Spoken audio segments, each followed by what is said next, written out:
What's up guys, it's Fire here, and today I'm going to be doing a 3-minute guide for Corki. Now Corki's in a really strong place at the moment because of the recent Triforce changes. He deals a huge amount of damage in lane, and he can really control the lane without taking any damage in return because of his rockets and his ultimate. It means he can just poke the enemy down, and he's completely safe while doing so. Now if being a lane bully wasn't enough, he can actually output a ton of damage in team fights, and he can really control the fight from the start by poking people down and then dealing a huge amount of damage when they engage. So for masteries there are two raw options, but the one I suggest is 21-9. Now this is going to give you the durability to trade in lane because Corki is pretty low range, and so he's going to be attacked a lot when you attack the enemy AD. Now the other option is 21-5-4, and that's going to be better if you're not so comfortable with Corki. The runes on Corki are very standard, as with any AD. It's going to be flat AD marks, armor seals, magic resist or magic resist per level blues, and then finally for quints, 1 AD and 2 lifesteal. It's going to give you the most trade potential in lane as well as the sustain that's going to allow you to farm. So for skill order, you want to take your Q, W, E, and then ultimate whenever available. Now your Q is your main trading tool and damage in lane, so that's why you're going to max it first. Then your E is going to provide armor shred, which is great for team fights, which is why you max it second. So as with any AD, you want to start with the Doran's Blade because it gives you the health, AD, and lifesteal. It's going to allow you to trade in lane and also sustain.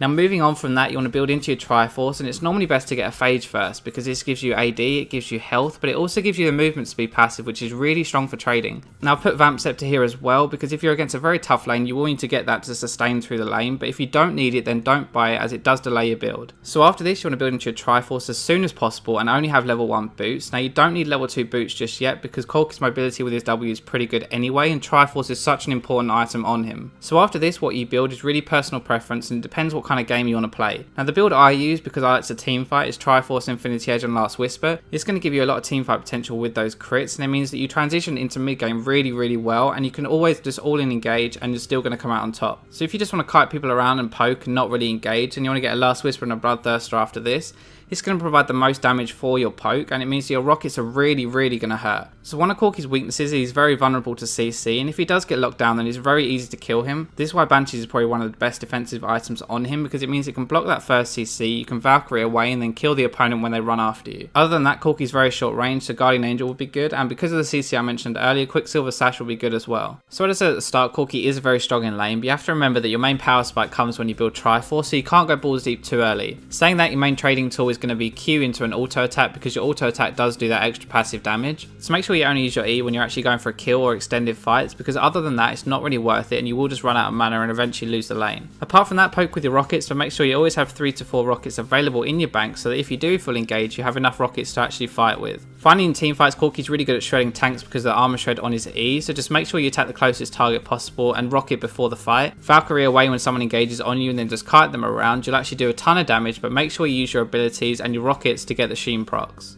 So thanks for watching guys. Now I'm actually working on a lot of different things at the moment, but mostly I'm working on extensive champion guides and also extensive mechanic guides like how to trade in lane and how to attack move. So if there's one of these videos that you really want to see first, like an extensive guide for a champion or an extensive guide on how to attack move, then please let me know in the comments and I'll make sure I'll pick the most popular one to get out first. As always, if you enjoyed this video, please do like and subscribe, go share it with your friends, like me on Facebook, follow me on Twitter, and I'll catch you in my next video.